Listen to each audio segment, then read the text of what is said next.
খিলক্ষেত আব্দুল আলী মাদ্রাসা, যেই মাদ্রাসার উনি মোহতামেম মাওলানা আতাউল্লাহ সাহেব ভাই, উনার মাদ্রাসার মোতোয়াল্লি সাহেব, ওনার সম্পর্কে আমাকে আতাউল্লাহ ভাই বলছেন খুব ভালো মানুষ, দিনদার মানুষ, নেককার মানুষ এবং দানবীর মানুষ।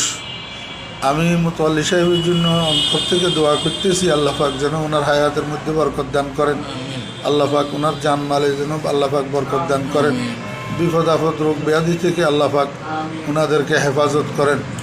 এই মাদ্রাসা, আমার ভাই আতাউল্লাহ সাহেবের এই মাদ্রাসাকে আল্লাহ পাক দিন দুগুনি রাত চুগুনি তরক্কি দান করেন। পরিশেষে আমি আমার জন্য, আমার মাদ্রাসার জন্য, আমার এলাকাবাসী, ফেনীবাসী, বন্যা দুর্গতদের জন্য আপনাদের কাছে দোয়া চাইতেছি।